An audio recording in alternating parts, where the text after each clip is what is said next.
قرآن جزیات کی کتاب نہیں ہے بلکہ اصول اور کلیات کی کتاب ہے۔ اس کا اصل کام یہ ہے کہ نظام اسلامی کی فکری اور اخلاقی بنیادوں کو پوری وضاحت کے ساتھ نہ صرف پیش کرے بلکہ عقلی استدلال اور جذباتی اپیل اور دنیا کے ذریعے سے دونوں کے ذریعے سے خوب مستحکم کر دے۔ اب رہی اسلامی زندگی کی عملی صورت، تو اس معاملے وہ انسان کی رہنمائی اس طریقے سے نہیں کرتا کہ زندگی کے ایک ایک پہلو کے متعلق تفصیلی ضابطے اور قوانین بتائے، بلکہ وہ ہر شعبہ زندگی کے حدود اربع کو بتا دیتا ہے اور نمایاں طور پر چند گوشوں میں سنگ نشان کھڑے کر دیتا ہے جو اس بات کا تعین کر دیتے ہیں کہ اللہ تعالیٰ کی مرضی کے مطابق ان شعبوں کی تشکیل و تعمیر کی ان خطوط پر ہونی چاہیے۔ ان ہدایات کے مطابق عملاً اسلامی زندگی کی صورت گری کرنا نبی کریم صلی اللہ علیہ وآلہ وسلم کا کام تھا۔ انہیں مامور ہی اس لیے کیا گیا تھا کہ دنیا کو اس انفرادی سیرت و کردار اور اس معاشرے اور ریاست کا نمونہ دکھا دیں جو قرآن کے دیے ہوئے اصولوں کی عملی تعبیر اور تفسیر ہو۔ اس طرح نہیں مولانا نے کہا قرآن کیا ہے؟ اصول، اور حدیث کیا ہے؟ جز۔ قرآن کلیات کی کتاب، حدیث جزیات کی کتاب۔ نبی کریم صلی اللہ علیہ وسلم کو یہی نہیں لوگوں سے کہا کہ یہ آپ ایک نقشہ لیں اور عمارت بنا کے رکھ دیں، نہیں، اللہ نے ایک سرکاری انجینئر جیسے بھیج دیا جاتا ہے کہ وہ آپ کو پورا نقشہ بنا کر دکھائے اور اس نقشے کو اٹھا کر دکھائے، ایک ایک اینٹ کے بارے میں سمجھائے کہ یہ اینٹ کس واسطے لگائی گئی ہے، پھر اس اینٹ کو آپ کو بتائے کہ اس کی ساخت کیسی ہونی چاہیے، اس کے اندر کون سے میں نے ایسے مادے رکھے ہیں جن کو ملانے کے بعد یہ اینٹ تیار ہوئی ہے،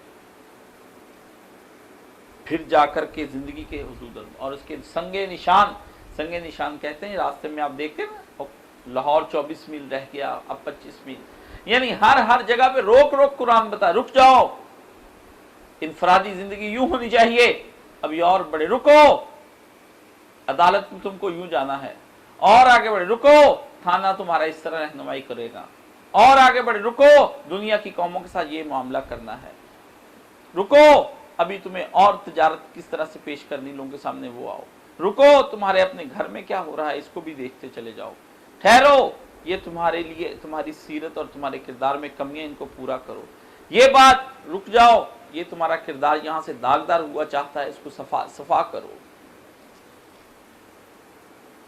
حضور پر نور رسول مقبول صلی اللہ علیہ وسلم نے دو کام کیے ہیں، ایک آپ نے اپنی ذات کو پیش کیا لوگوں کے سامنے کہ بندہ چاہیے تو اللہ کو ایسا چاہیے،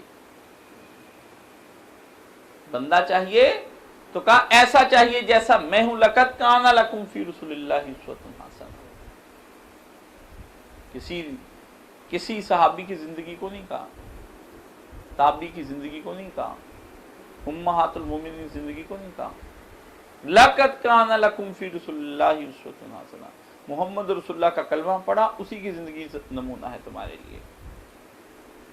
اس لیے کسی اور پر فلاں کرتے تھے، فلاں نے یہ کیوں کیا، فلاں نے کیوں کیا، جا کر اس سے پوچھو اس سے کیوں کیا، مجھ سے تو میں دلیل دوں گا صرف محمد رسول اللہ صلی اللہ علیہ وسلم کی کہ محمد رسول اللہ صلی اللہ علیہ وسلم نے یہ کیوں کیا، مجھ سے پوچھو، میں سوال کا جواب دیتا ہوں تمہیں، کیونکہ میرا نبی ایک کھلی کتاب ہے، وہ اپنے عمل کے بارے میں خود بتا کر گئے ہیں، ان کے عمل کی تصدیق قرآن شریف کرتا ہے، ان کے کردار کی حفاظت وحی الہی کرتی ہے، وہ خواہش نفس سے بات نہیں کرتے ہیں، وہ کچھ کرتے ہیں وہ خداوند عالم کی نگاہ میں ہے، سب کی چھوٹی باتیں چھوڑ دی جائیں گی، پیغمبر کی گرفت آ جاتی ہے، کیسے ممکن ہے؟ میں کہ یہ اگر بناتا ہوں تو یہ اس طرح سے ہے کہ تمہیں انفراد میں آنا ہے تو میری طرز کا انسان بننا ہے، کسی اور کی طرز کا نہیں، اور اگر معاشرہ بنانا ہے اجتماعی طور پر تو سوائے مدینے کے معاشرے کے اور کوئی معاشرہ بن نہیں سکتا، اس کی ریاست کے علاوہ کوئی اور ریاست ہو نہیں سکتی۔ بات تو دو حرفوں پہ ختم کر دی قرآن شریف میں کہ آؤ، اگر کسی آدمی کو اپنی معیشت چلانی ہے تو مدینہ کی معیشت کو دیکھ کر چلائے گا، ایڈمنسٹریشن کو چلانی مدینہ کے ایڈمنسٹریشن کو چلائے گا، مدینہ کی آبادی کو رسول اللہ صلی اللہ علیہ وسلم نے ایک مخصوص حد تک رکھا ہے. پتہ ہے اس میں کیا راز ہے؟ یہ شہر آپ کے بڑے ہوتے جا رہے ہیں، بڑے ہوتے جا رہے ہیں. اقبال نے جب یہ بات ڈکٹیٹر مسولینی سے کی، مسولینی سے ملاقات ہوئی اقبال مرحوم رحمۃ اللہ علیہ کی، تو بڑا بتایا اقبال نے کہ یہ بڑا سا حال اس میں آخر میں بیٹھا، اس عقاب کی سی چمک اس کی آنکھوں کے اندر، تیزی. اقبال کہتے ہیں میں ملا، اس نے کہا کچھ عجیب بتاؤ. تو کہا میں بتاتا ہوں تم کو عجیب. ہماری اسلامی ریاست کے اصولوں میں یہ بھی اصول ہے کہ کسی بھی علاقے کی آبادی مخصوصات سے زیادہ بڑھنے نہ پائے. یعنی اگر 50,000 ہے تو 50,000 رہے. اگر 51 ہوتی تو 1,000 کو نیا شہر لے جا کر بسا دو، وہاں اس نئے شہر میں چلے جائیں. شہر بڑھتے جائیں گے، ایڈمنسٹریشن مشکل ہوتی جائے گی، جرائم بڑھتے جائیں گے. اس کا احتساب کرنا آسان رہے گا. کراچی جیسے شہر کے اندر جو کچھ اب کر رہی ہے حکومت، پریشان ہے نا، بڑھتی چلی جا رہی، بڑھتی 2 کروڑ لوگ رہ رہے ہیں. کیسے کریں گے اس کو مینج؟ ایک وزیر اعلیٰ لگا دیا اور ایک گورنر، کون کرے گا اس کو؟ ایک گلی کے مسائل نہیں حل ہوتے تو آپ کہاں پر اس کے پورے 5 اضلاع جو فیصل آباد سے بھی بڑے ہیں، ان کی ایک شہر کے مسلمانوں کے شہر.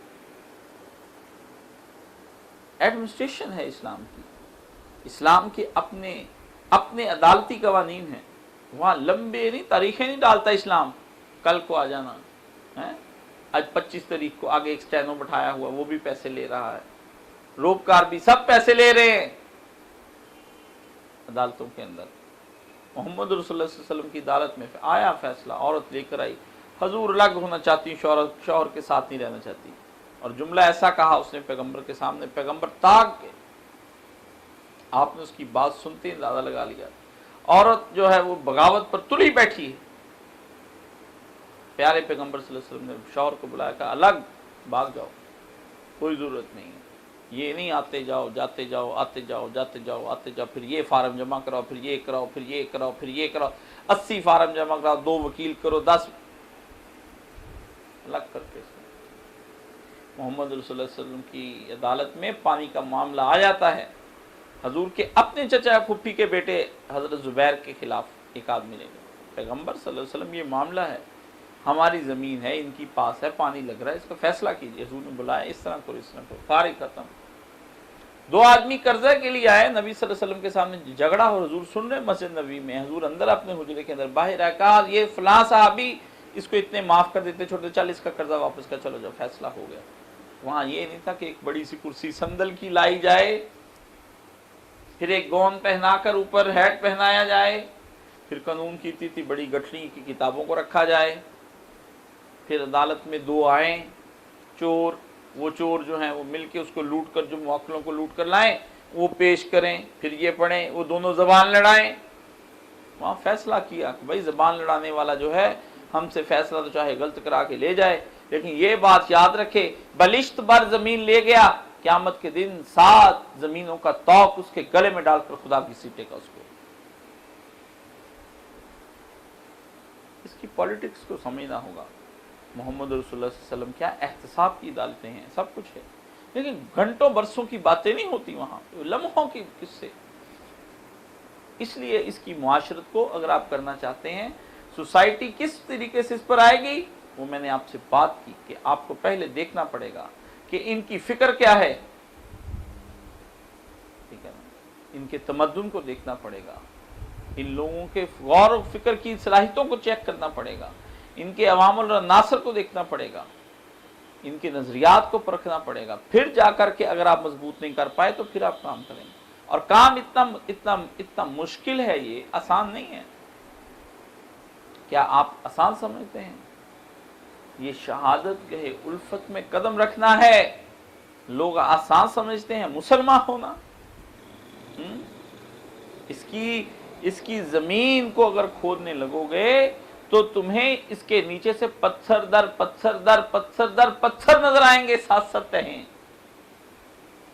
بازو شل ہو جائیں گے، ہاتھ ختم ہو جائیں گے، مایوسیوں کے اندھیرے بڑھیں گے، ہر ایک بنیاد اکھاڑنے کے بعد نیچے سے ایک اور پتھر تمہارے حوصلوں کو شکستہ کرنے کی کوشش کرے گا. وہ جہالت کے پتھر اکھاڑو گے تو علم کی کدال کے ذریعے سے تو نڈھال بھی ہو جاؤ گے، باغی بھی ہو سکتے ہو. تو جتنی مضبوط تمہیں بنیادیں کھودنی ہیں اتنا بڑا حوصلہ رکھنا پڑے گا، اتنی فکر بلند رکھنی پڑے گی، اتنا صبر. وَتَوَصَّوْا بِالْحَقِّ وَتَوَصَّوْا بِالصَّبْرِ. جہاں حق کی نصیحت کرنے کے لیے آ جاؤ گے وہاں صبر کی نصیحت لازمی کرنی پڑ جائے گی. اس لیے عزیزان محترم، یہ جو لوگ کہتے ہیں کہ یہ کس معنی میں ہدایت ہے، تو آپ میں کیا، وہ اتنا بڑا صحافی کہتا کہ کچھ دیر کو ہم ٹھٹک گئے، ہم نے سمجھا ہی نہیں، کریں ثابت. ابھی ایک کافر آ جائے، آپ کی زبان کا ہوگا، کراچی سے ایک ہندو کو لے آتے ہیں، آپ کے سامنے بیٹھ جائے گا، آپ کہیں گے بھئی مجھے زبان نہیں آتی، چلو چھوڑو. یہاں سے جاتے ہیں قریب کے علاقے سے ایک عیسائی کو لے آتے ہیں، اس کے سامنے قرآن شریف اس کو پڑھ کر کہو بھائی ایمان لے آؤ. کیا بتاؤ گے اس کے اندر کیا ہے اور انجیل کے اندر کیا ہے، کیا بتاؤ گے؟ میرا چیلنج ہے. ہمارے وہاں پر ایک آدمی کام کرتا ہے، مختلف کلینر سویپر جو اس کرسچن ہیں، تو مجھے کہنے لگے کہ ایسے، تو میں نے میرے ساتھیوں نے کہا جی نے دین کی دعوت، میں نے کہا وہ دین کی دعوت سنیں گے لیکن وہ کہتے ہیں بھائی جان پرمٹ ہمارے ہیں، شراب مسلمان ہم سے منگوا کے پیتے ہیں.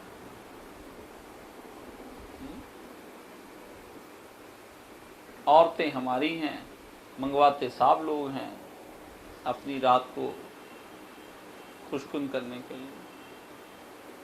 تو میں نے کہا میں کیسے جاؤں اس کے پاس.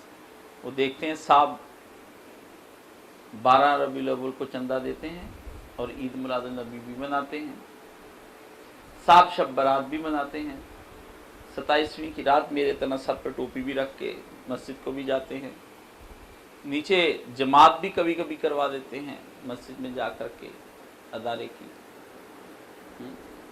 ان کو سب پتہ ہے صاحب بڑے اللہ والے ہیں، لیکن صاحب کو موقع بے موقع شراب میں ہی لا کر دیتا ہوں. کس طرح ہدایت آ جائے گی؟ کرو اس کو ہدایت کا سامان، دو اس کو ہدایت. بتاؤ کہ تمہاری اس قرآن میں اور انجیل میں کیا فرق ہے، کیوں انجیل غلط ہے اور یہ صحیح ہے، انجیل کا کون سا عقیدہ غلط ہے، بتاؤ نا.